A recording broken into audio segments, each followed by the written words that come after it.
Hey, my friend, would you like to know how an electrical stimulation device can help you heal your injuries faster, recover from surgery faster, or improve athletic performance, or even contribute to your anti-aging and longevity lifestyle? Then this is the episode for you. My guest is Garrett Salpeter, who's combined training in neuroscience and engineering to start Neufit, a company at the nexus of neurology and fitness, dedicated to training athletes and patients in the realization of fitness goals, effective rehab, and improved overall health. Stay tuned for an exciting episode. If you'd like to get thicker, fuller, and stronger hair, please make sure to check out fullyvital.com. We've come up with a 100% natural set of products that help you take your hair wellness game to the next level. Go to fullyvital.com or click on the link below. Lastly, if you're enjoying the videos on this channel, please make sure to click the subscribe button down below so you can get notified when we release new episodes. Our goal with this channel is to help you look and feel younger, slow down your aging, and live your most adventurous life. With that said, let's go right to the episode. Hey, my friend, welcome back to the Anti-Aging Hacks podcast. Today, my guest is Garrett Salpeter, who has combined training in neuroscience and engineering to start Neufit, a company at the nexus of neurology and fitness, dedicated to treating athletes and patients in the realization of fitness goals, effective rehab, and improved overall health. He's the host of the Neufit Undercurrent, a podcast for patients and practitioners interested in learning more about neurology's role in recovery and performance. Garrett and his team have worked with thousands of patients recovering from neurological impairments, chronic pain, and sports injuries, including professional athletes, sports teams, and universities. He lives in Austin, Texas with his wife and 2 daughters. He also has a great book that I've been reading over the last couple of days, and I have a ton of questions for him. So with that said, Garrett, welcome to the Anti-Aging Hacks Show. Thanks, Faraz. It's a pleasure to be here. I appreciate you having me on. Absolutely, man. So like I said, I've been reading your book for the last couple of days, and I'm learning new things that I didn't know about. And so I want to tease some of those things out for the audience as a primer into what you guys do, so they can start to learn more about the company and even employ your devices in their healing or rehab or longevity practices. So with that said, tell us first how you got into this whole sports medicine thing and how you started Neufit. Well, I feel very fortunate to have, started on this path fairly early and to have found an area where, if you look at the Venn diagram of the things that I'm interested in and passionate about, kind of find where they overlap. So my academic background is in both engineering and neuroscience. And then my passion growing up was sports, specifically ice hockey. I grew up in Chicago. So I know not as many people play down here in Texas, right? But I played growing up in Chicago, and I identified as a hockey player more than anything else. I was a good student, but I just cared so much about it, and I really dove in and immersed myself in fitness and performance as a way to try to upgrade myself. So I developed, ended up becoming more passionate about the physiology side and the training and the health side of that, even than the sport itself over time, and I was very lucky to have an experience my last year. So I ended up playing college ice hockey at a smaller school up in New England, and had an experience where I had some torn ligaments in my wrist, and I was supposed to be out, for a few months and have surgery. And I met a doctor who was doing functional neurology, and he showed me these two things that became a profound influence on me. One was functional neurology, which meant in that case, instead of just looking at the tissue that was broken, where everyone else is so focused on that, he encouraged me to focus on, and we did work on restoring the neurological signals to the muscles and the tissues around that area so they could support that tissue as it healed and increase the overall, we'll say, activity in that area. And he also used, it was a more primitive kind of generic direct current device on me at the time, but I also saw firsthand how direct current could influence the healing process. And going through that, my ligaments healed on their own and in 2.5 weeks instead of 3 months. Wow. And I was just blown away. So going through that, I had this calling to share this type of work with as many people as I could. And then, it was a journey over many years of continued education and working clinically, in other practitioners' offices, and finally I saw, a lot of opportunities to improve the technology out there, and decided that it was time to create and launch the Neubie device. Hmm.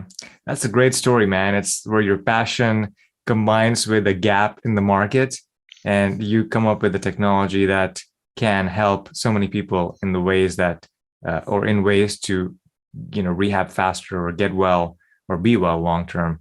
So, in your book, Garrett, you say that the traditional approaches to rehab focus on bones and tissues or the body's hardware versus the software. So, let's start with the basics. And will you tell us the difference for the audience between the hardware and software that the body has?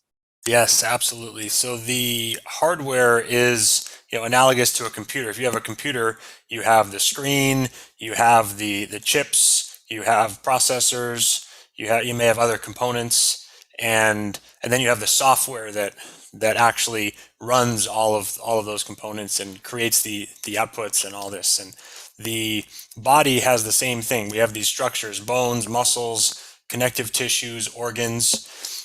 And then we have the software, which causes all those things to work, and that is the nervous system. The nervous system sends these electrical signals to cause our muscles to move, to to determine whether we, in terms of physical health and movement and that type of performance, to determine how fast or slow we are, how stiff or supple and flexible we are, how strong or weak we are. So all those things are determined. Plus, our nervous system also controls, the organs of digestion, elimination, reproduction, controls our heart rate and blood pressure, influences our energy and thoughts and psychological state. So when we're talking about, avenues through which we can impact the body, the nervous system becomes a very powerful target, because that software is so far reaching, because that software literally controls everything. It's the control system of our body and all of its systems. So working on the nervous system allows us to have a massive impact. And we talk about areas as diverse as helping athletes recover from sports injuries, helping people recover from surgery, helping neurological patients who have had stroke or spinal cord injuries, or trying to restore function they lost because of MS or something like that, and then helping people with general fitness or athletic performance. And the reason we're able to talk about throughout that entire spectrum is that common thread of the nervous system and how it impacts dramatically all of those different areas. Mm-hmm. In reading the book, there's countless examples of people that you've worked with or that have been helped by your technology recover faster from injuries or surgery or what have you. And the question that I had in my mind is what you're doing with the neurological stuff, circuitry, the software, is the injury not present in the hardware, or is the neurological signaling helping cure or heal the hardware as well? Or is it, is the problem at the software level, or is it healing the hardware faster? What's going on here? So that's a really interesting question, because it gets to the big picture of why Neufit actually fills some gap in this realm of physical medicine, rehabilitation, physical therapy, chiropractic, this whole sports medicine, etc. Because at least from my perspective, so much of this work is really, really, really hardware focused. People are enamored with the tissues and the structures, and often ignore the nervous system function aspect of things, or at least wait until much longer in the process to try to restore that function, or use corrective exercise strategies that just don't make enough of an impact in that area. And overall, whenever we're dealing with an injury or chronic pain or any of these type of circumstances, we need to make sure that both structure and function are working well. So we need to work on both.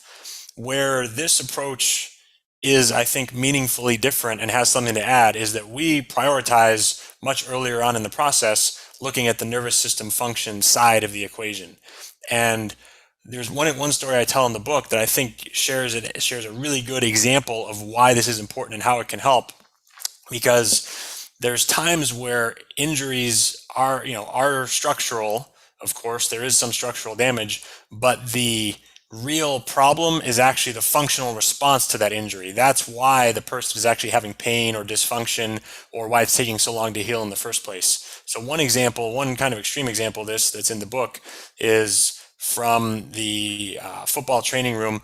here when we were demonstrating the Neubie, and there happened to be a player who had a football linebacker who had a what they call between a grade 2 and 3 separation of the AC joint in his shoulder. So shoulder separation meaning a significant partial tear of the ligament that holds together part of that shoulder joint, and he had injured it 5 days prior. And when we came in there, came in to see him, he could only lift his arm up about 30 or 40 degrees, and it was just kind of locked there and had sharp pain. And so we did our mapping process with the Neubie device. We scanned around on his body to identify where his nervous system was guarding and protecting in some areas, where it might be inhibiting or shutting down muscles in others as a response to that injury. So prioritizing that neurological response. So we found a spot on the uppermost rotator cuff muscle called the supraspinatus, found one on the lower rotator cuff muscle called the teres. And when we stimulated those areas, then we first located them, then we started stimulating them. Then we had him, while those muscles are being stimulated and turned back on or re-educated, we had him going through movements, and after a few minutes he had his arm up at horizontal, a few more minutes and he had his arm all the way up overhead. Now this is a guy who they thought was going to be out for another 3 weeks, because that's how long it normally takes to recover from this. And they just thought that it was like that because it takes that long for the structure to heal. And yet in 8 minutes, we saw him get full range of motion and function and nearly full strength back in his arm. And you look at what happened there. Well, in 8 minutes, his ligament didn't heal back. Those fibers didn't all grow back together and get back to 100% structural healing. What happened was we changed the function there. And for him, that was actually more of the problem. Yes, there was a structural issue, but for him, the functional response was a huge part of it. It was a majority of the problem for him, because he was able to go out, go join his team in the gym for the workout that afternoon, and then he was able to go play in the next game. Didn't re-injure it. He was good to go after that. Yes, there was still a little bit of tissue healing that had to happen, but for him, it was a lot more functional than structural. And so going through this process, once we rule out fractures or some more significant tears or things like that, being responsible, of course, when we go through this process, it gives us some insight into how much of the issue is truly structural versus how much of it is functional. And even if it is more structural, we still want to work on function. We still using this unique direct current, for example, can still help accelerate the overall healing process and support the body as it heals to lead to a better outcome. It will just have to adjust our time course expectations, because if it is more of a structural issue, it's just going to take longer because there's healing that has to happen. But going through this process can support the body, optimize that process, and usually accelerate it so it goes faster. Mm-hmm. Well, you brought up the Neufit device, so let's talk about that very briefly, and then we'll continue with my questions. There is a device for people that are watching this on YouTube. There's a device right behind Garrett. So Garrett, talk us about what this device does and how you do the body mapping and what a protocol or a session might look like for people. Yeah, absolutely. So this is called the Neubie device for neurobioelectric stimulator, and it is a dual waveform direct current device. So if people, you do end up putting electrodes on the body and feeling some electrical sensations. So when people see it, they often will confuse it for a TENS unit, or they'll say, "Oh yeah, I've used that at my doctor's office or physical therapist's office, or I've seen those on the shelf at Walgreens or something like that." And those are those TENS units and those more traditional devices are typically alternating current, whereas this is direct current. And for a variety of reasons, direct current allows us to have a much more profound effect on the body, both in terms of improving and enhancing this neuromuscular function and really tapping into the nervous system to create change in meaningful ways, and also in terms of promoting tissue healing. So there's a lot of value in direct current, and the story here is a little interesting, not to detour too much, but some of the history, it's kind of funny because the benefits of direct current were known. Actually, the Soviet sports scientists in the 60s and 70s found a lot of benefits of direct current, but there was one major problem, and that is that they would literally burn their patients and their athletes, because with direct current, you get charge build up and you end up getting increased resistance, and heat dissipation can lead to stinging and burning. And because of that, direct current overall just got cast aside, got thrown, threw the baby out with the bathwater, so to speak. And in its place came alternating current, because as this alternating current signal goes back and forth, you don't get any of that charge buildup. So there's no, stinging, burning. It's more comfortable. However, there is a detrimental component to that, or there's just a problem with that, because there's a lower ceiling on what you can accomplish. You can get some stimulation, of course, and get some benefit at lower levels, but when you turn it up to high enough levels to make a difference in neuromuscular function, to create adaptations, it's like when you're in the gym. If you just move your arms around, you get one benefit, but if you use weights and you get more resistance, you get more input, more of an opportunity for adaptation and benefit. So you need at some element of this kind of progressive overload phenomenon to happen. And when you turn that alternating current signal up, as it goes back and forth, you actually signal the body to contract opposing muscles. So it'd be like bicep and tricep fighting each other, quad and hamstring fighting each other. Mm-hmm. It would be like if you're driving your car, hitting the throttle and the brake pedal at the same time. So it ends up training these inefficient movement patterns. In contrast to that, direct current allows us to preferentially stimulate one side of the nervous system. So especially for us, we talk a lot about creating sensory input into the nervous system, whereas traditional electrical stimulation is about creating contraction. There can be some benefit in that.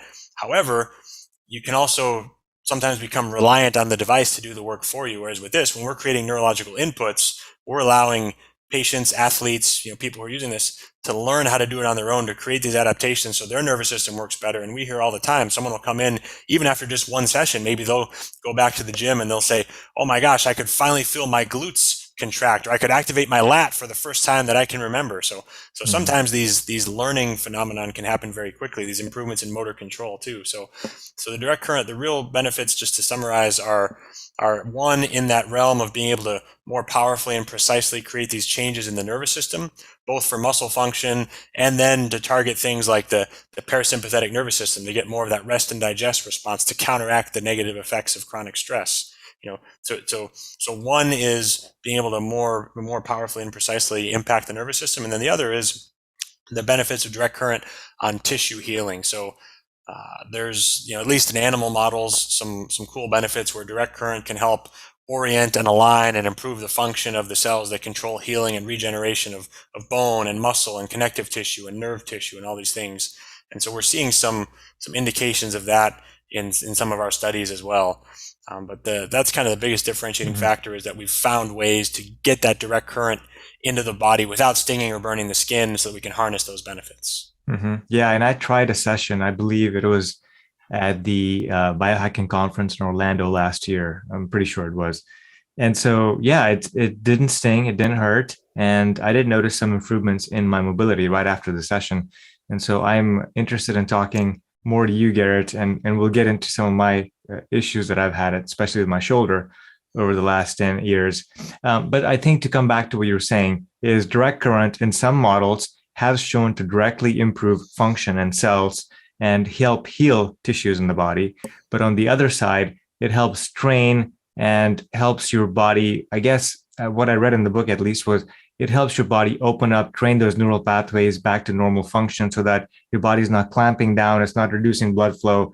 And when you open those pathways up, your body can heal, because one, you train it back, and two, more blood flow can get in, nutrients can get in, and therefore that the healing or the growth factors and the blood flow and all that can go into the tissues that desperately need that blood flow, instead of kind of constricting and protecting themselves. Is that fair? Yes, absolutely. And if I may elaborate one other point, like we talk about, I shared that example of the football player who was able to get his arm up overhead after approximately 8 minutes of treatment. Mm-hmm. There's so many times where the limitations we experience really are self-imposed. So this is, maybe getting a little philosophical for a moment, but for him, he could have, he had the capacity of lifting his arm up overhead. He was just, his brain trying to protect him, right? Our brains are oriented towards survival and protection. They want to get us to do less instead of more. His brain was preventing him from doing that. So it wasn't anything that needed to happen physically in the hardware. It was more in the software. And that is, I think, a really profound realization in life, that so many times we're capable of more than we're currently doing. And many times we hold ourselves back. And so the way that we might have, say, a fear of public speaking, for example, that fear can come from the thought process of like, oh my gosh, if I go up there and embarrass myself, I could be extricated from the or excommunicated from the tribe, and I might be, go off on my own. I might not be able to survive on my own. So like that fear comes from that deep, old evolutionary part of the brain that's focused on survival. But you can also see how it limits us. It's like, it's a little hypersensitive. Like we know we're not actually going to get, thrown out of the clan, and we know those things consciously, but our brains hold us back. And so when we can create these neurological inputs in other areas where if the brain is trying to hold back your arm or your shoulder, those muscles from working at working to their capacity, if you can send the right type of signal from that area, which this direct current allows us to do, because another part of it is how closely it's engineered to match the signals that the nervous system sends naturally. So this element of communication is so important, because when you can signal that area, you can actually change the software pattern, teach the brain that it's okay to permit that to happen. And so it allows us to kind of come at things from this different angle. So I guess I'm getting a little philosophical there, but looking at it from that angle, I think leads to really profound breakthroughs. And I think it's really enabling and empowering to realize, like, look, I'm capable of a lot more now. I just need to figure out, find the right commands, so to speak, to figure out how to express that. Yeah, it's really interesting. I'd never thought I'd see that being applied in this context, but thank you for doing that. Things are true in all aspects of life, I guess. And so let's touch on, Garrett. I think you have so many examples in the book of how to address different types of outcomes, so to speak, one of them being injury and how to heal from injuries faster. So I know that traditionally, when you have injuries, you get, you either get a surgery, you have to get a surgery because that's what the doctor recommends, or you have to get a brace or anti-inflammatory medicines and just kind of wait it out for weeks. And there's the RICE protocol that was made famous in, I believe, the 80s. And so how would you recommend now for somebody, an athlete, or even a normal person that wants to heal quickly from injuries? What would that protocol look like in the software and the hardware combined?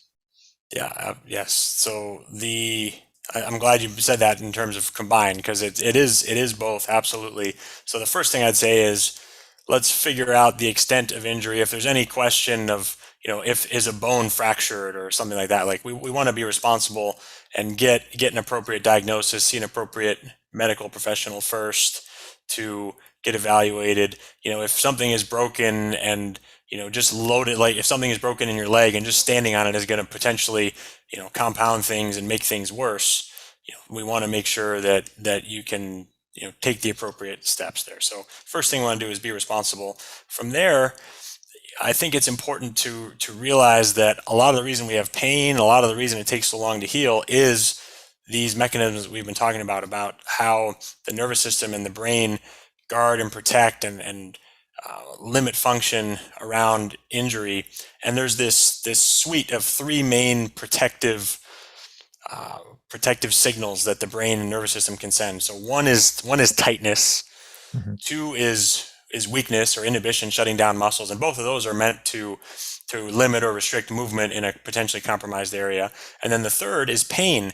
Pain is another output signal created by the brain. So the brain can create tension to lock you down, can shut down muscles to lock you down. It can also create pain to tell you to not load that area, not use that area, to kind of change your behavior. So pain is a whole topic in and of itself. It's a fascinating topic, and it's part of this suite of this trio of protective mechanisms. And so we've found that many times identifying where the brain and nervous system are imposing those protective patterns and addressing those helps improve function to some degree right away. Sometimes it's like that football player gets his arm all the way up overhead. Sometimes it's someone's only 10 or 15% better, as opposed to 90 to 100%.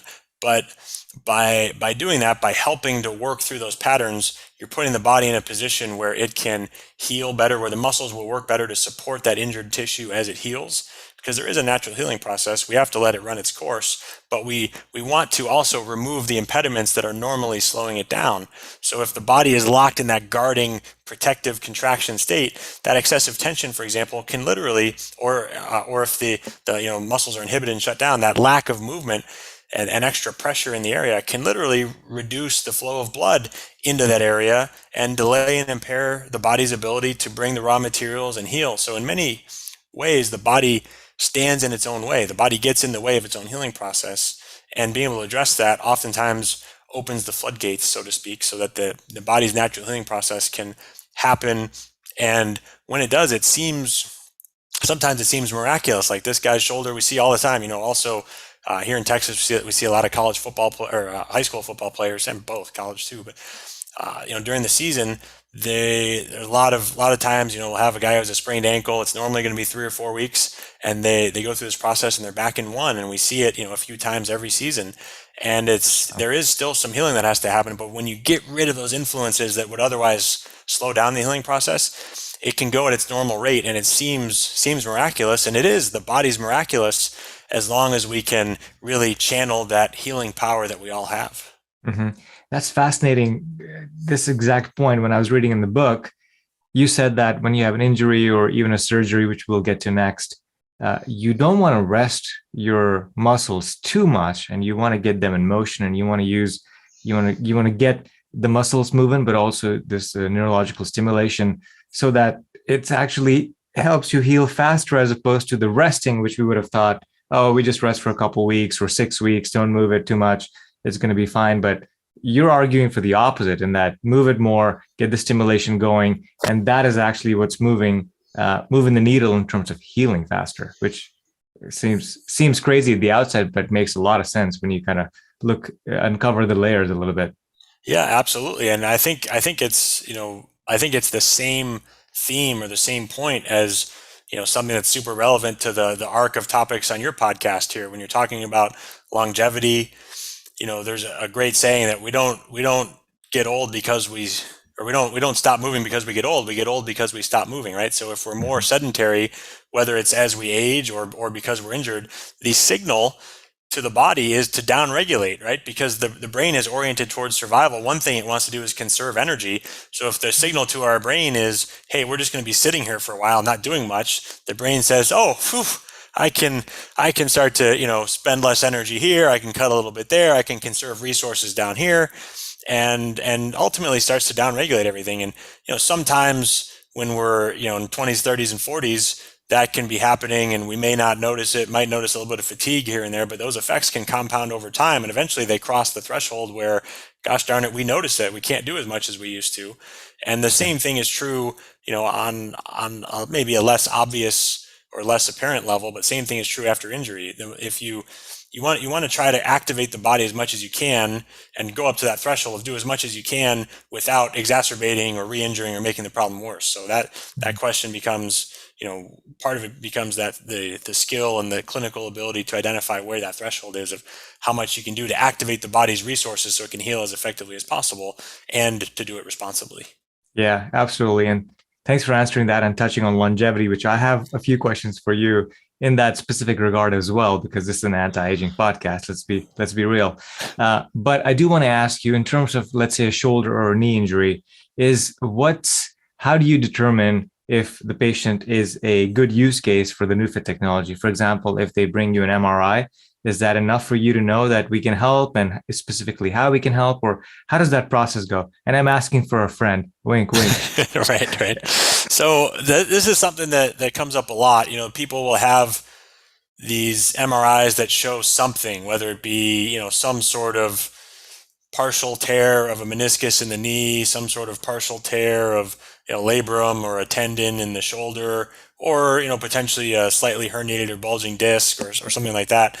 And there's interesting studies that show that in many cases, people have those same findings that show up on MRI, but no pain or injury or dysfunction whatsoever. They're just living normally, have no symptoms.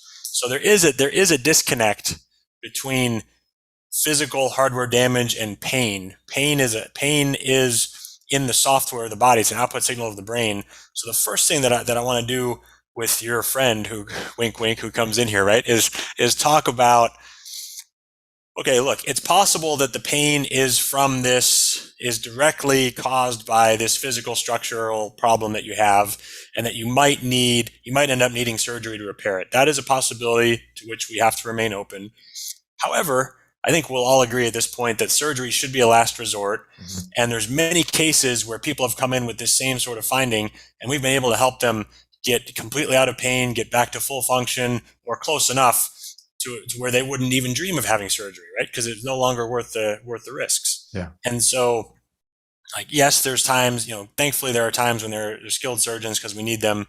However, there's also a lot of times where the more conservative approach works. And in this case, I'd say, let's try a few sessions, because we're able to have such a powerful effect on the software here that if this is going to be able to help you, you'll at least see some progress quickly. So it's not like you have to wait 30 or 50 sessions or something to know, or do it for months and months and months to know.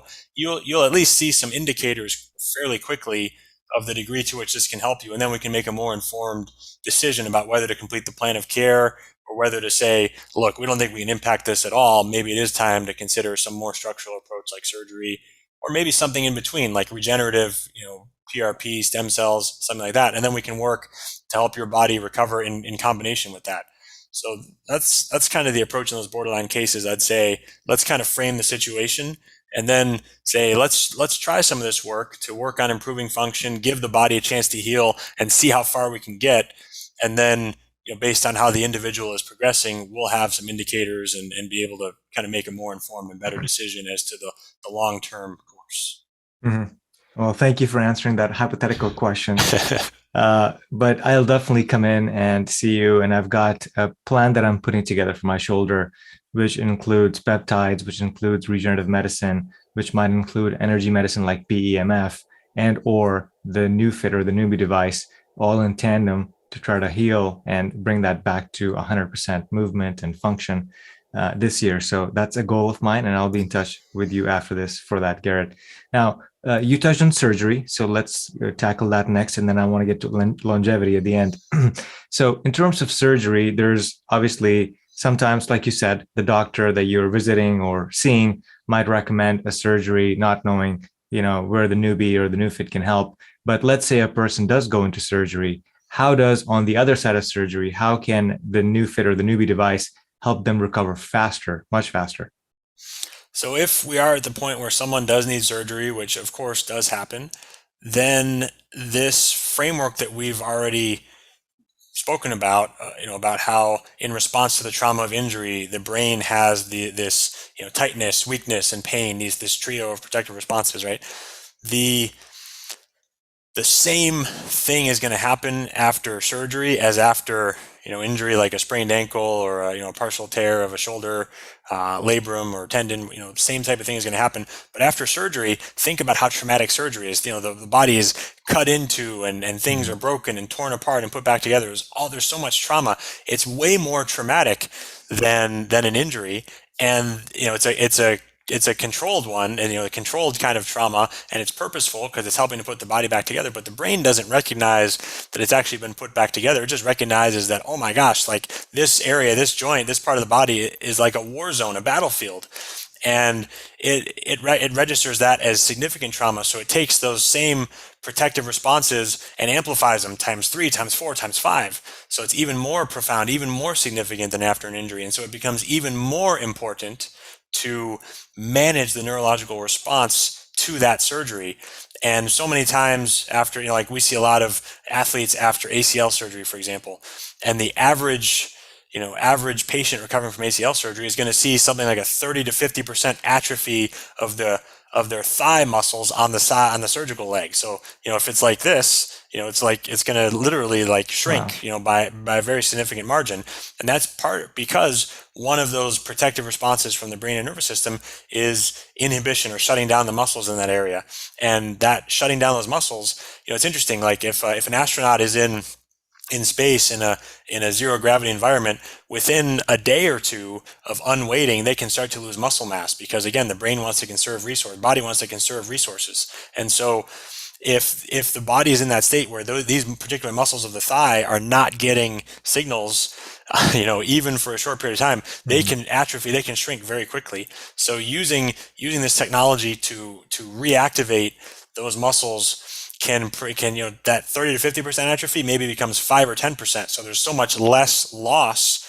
It's like, if you're digging yourself into a hole, if the hole is only a few inches deep, it's a lot easier to climb out later on in the rehab process. Where if that hole is, meters and meters or many feet deep, it takes a lot more effort to climb out of it later on. So in that way, it can help manage the healing process. And then also, like you mentioned, increasing blood flow, the benefits of direct current on promoting tissue healing, all those other effects combine to typically help dramatically improve the recovery after all sorts of different, orthopedic surgeries. And that's been a really big area of success because there is that neurological response is so significant, and working on it can have such a positive effect. Mm-hmm. Fantastic. Okay, one last question on the injury side of things. Is there a difference between people that have a recent acute injury, like you've talked about the football player earlier, or somebody that has a nagging injury for many, many years? Is in the, when you're using the metaphor right there for how deep is the hole, is that what you would say, a few inches versus a few feet deep? So that is a great topic, and it gets back to that issue of, if you come in or someone comes in to see us and say, or see a Neufit provider anywhere and says, hey, look, my MRI shows this. Do I need surgery, or can you help me with treatment? And that gets into this really interesting question of, like I mentioned before, many people will have that same finding on MRI, but no pain at all. So chronic pain, when we talk about that, it's really worth going a layer deeper and understanding this phenomenon of pain, because pain is a signal created by the brain, and it's the brain's way of saying, don't load that area, don't do that, change your behavior, do something different.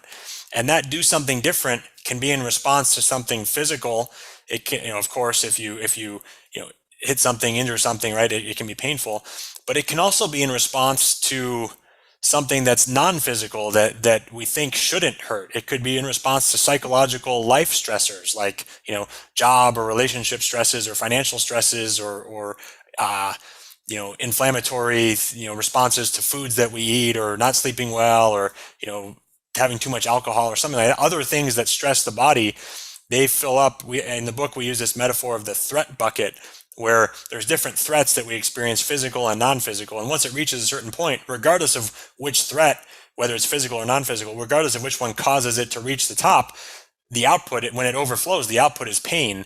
And so sometimes chronic pain is not related to something physical at all. Sometimes it's related to the software of the brain and other environmental triggers. So sifting through and trying to figure out what's going to, where the issue is coming from is important. And that's where this mapping process that we talked about comes in too, because if the brain is responding to a perceived threat somewhere in the body, that area is essentially hypersensitive, right? The brain is thinking that area is like on high alert about that area. And so if we can scan around in the body, we can identify where that high alert area or hypersensitive area is and teach the brain to calm down that response. And so the impact on chronic pain patients can often be profound. And it also is important oftentimes through the process to talk with them, to share some of this modern understanding of pain, both because it can help create a kind of coherent experience, and also because it's actually been shown in research that communicating this with patients, communicating this pain, this science of pain with patients actually leads to better outcomes, because it empowers them and gives them the mental framework to help change that reaction, that response that is pain. So there's a lot to it there. It's similar and different to the acute injury. Similar in the sense that pain is the same. It's that response to perceived threat. They can be different in that we may end up bringing in more outside influences into the conversation than we would if it was just clear, like, oh yeah, you rolled your ankle. Mm-hmm. Okay. Got it. All right. So we are coming up on time here, but I want to touch on longevity, and I want to ask you a couple more questions about the device as well. So I think you stated some of these things so eloquently earlier in the interview, in that when you don't use, there's an adage in the aging or anti-aging community, is that if you don't use parts of your body, you lose it. And nowhere is this true other than where people get at least over 65 when they have a hip fracture. The mortality rate of people over 65 that have a hip fracture in 1 year is approaching 60%. So it's crazy how when you're just, you have bed rest or you can't walk around or move around, your brain downshifts, starts to conserve energy, you atrophy a lot of muscle, and you end up actually dying, which sounds crazy. But, some of the examples I think you're sharing, Garrett, is that this process can happen very, very quickly. We're not even talking a month or two, we're talking days. And so that's what's scary, is how quickly the brain can downshift and start to conserve energy and lose a muscle mass. And so from a longevity standpoint, an anti-aging standpoint of, let's say, people wanting to live healthily until 150 years old. I understand not everybody wants that, but let's say there are listeners that want to live and have full function and want to play tennis in their later years. How can this device help, and what are some of the guidelines that you would share in that regard? I love this topic here, so I'm so glad we have some time to talk about it. I think one of the biggest points that frames up this conversation is to look at the data on muscle mass and all-cause mortality. And it's really compelling, and we share some of the statistics in the book here, but essentially the more muscle mass one has, the longer they live and the less risk they have of dying from all causes, diseases, injuries, etc. And muscle mass is very protective. There also is this interesting element, like this interesting signal of the body, which I think is another theme in longevity. So if when people get to a point where they can no longer reproduce, their brain starts to think, evolutionarily starts to think hey, I don't know how much more purpose I have, right?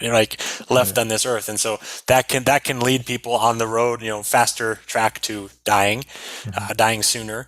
And similarly, if we lose our physical ability, if we can't do things physically, we can't be productive, do work in the world, that's another signal saying hey, you know what, I'm not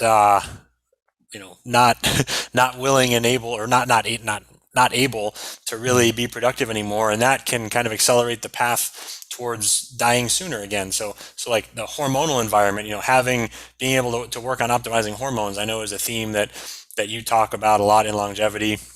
And that's because if we have a hormonal environment, better sex hormones that's a signal to our body that we can reproduce, that we're virile and vibrant, and it's worth supporting, the brain investing all the resources to support and build up the body and all that. Same is true if we move around and stay active and maintain our muscle mass. That's another very powerful signal to the system to stay in this healthy state, or rebuild and continue to get better even.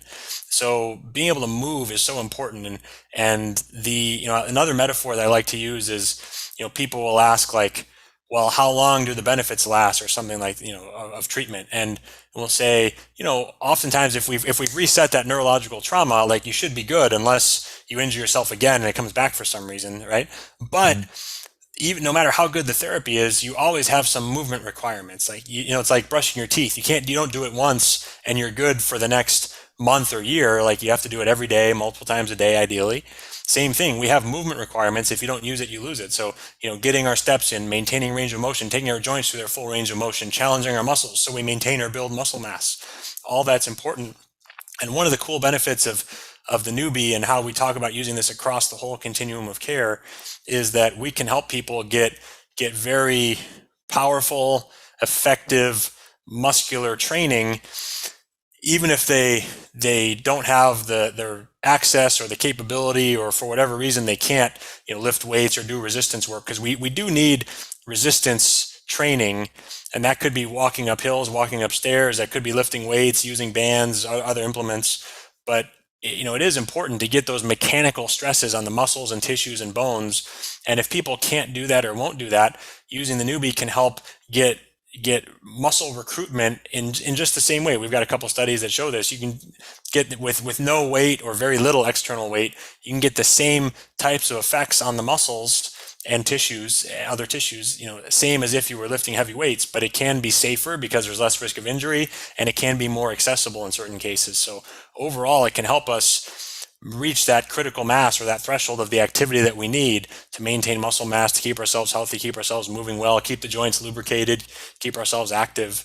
And I think that's, it can be supportive. That's first, I think, is the understanding that you said that you don't use it or lose it. We need to really understand that principle and then figure out how to use it, right, or how to do it in a sustainable way. Mm-hmm. And the body's resilient. Even if you haven't worked out in a few months or a couple of years, it's fine. Just start now, and you'd be surprised at how quickly the body can come back. But of course, it works the other way too. If you just kind of lay on the couch all day, then you're going to start to atrophy a lot of the muscles, and that's not going to be good long term. So, Gary, with that said, there's just a couple minutes left here, but I think from a access to the technology standpoint, is this a device that you sell to individuals, or is this something you go to a practitioner and you have sessions with them as they're overseeing you? So individuals can use the device. We have a team of therapists that work remotely with people to create custom programs. It's usually for people who either would like to use a device for a short-term period, like if they're recovering from surgery, or need it for longer-term periods, recovering from a more significant injury or like a stroke or a spinal cord injury or something like that, where they're going to have to do it every day, and it's just going to a facility would be challenging. So there are definitely circumstances like that. If anyone is in circumstances where they would like to have a device, please reach out to us here. We'll share our contact information. But generally, it is used by physical therapists, chiropractors, athletic trainers. It's in facilities that are treating people for a variety of conditions. And we have a listing on our website of where the various clinics or businesses or facilities are that are using it. So it's a good network and growing. So any practitioners listening, of course, if you're treating people with pain, helping them recover from injury, working at all on long-term fitness, health, performance, there's some applications there. We encourage you, please also reach out to us. But for people who are listening to this, who are interested in going to see a therapist who could offer these services or could help them, our website is www.neu.fit, N-E-U, like neurological.fit. And then there's a link at the top for providers and for patients. So if you're a patient, you can hit for patients and you can click the directory and go to all the different practitioners, different providers that are offering this around, mostly in the US, but some in other countries now too. Mm-hmm. Yeah, I've been playing around on the website and reading your book. And like I said, folks, there's so much information in the book, and Garrett talks about the protocols for a lot of different use cases, including injury, including surgery, including, optimization for the long term and elite fitness even. So there's a lot of protocols that he talks about in the book that we can't get into, obviously, for time reasons. But I would encourage everybody to go read that book, check it out, and then, maybe go to the website and look at a practitioner that you can go to or visit nearby you. Garrett, what's the name of the book again? The book is the Neufit Method, and it's available on Amazon. If you just type in Neufit or the Neufit Method, it should show up. And the subtitle is about optimizing nervous system function for faster healing and optimal performance. So that gives you a little summary there on what it's about, and it covers these basic powerful principles of neuroscience, and then talks about how to apply them throughout this whole continuum of injury and pain, and then health and performance. Yeah, it's a fantastic read and very well written. So thank you for doing that, Garrett, and thank you for adding value to the world. I appreciate you coming on the Anti-Aging Hacks show. Thanks so much, Faraz. It's been an absolute pleasure, and I appreciate you again having me on. Thank you.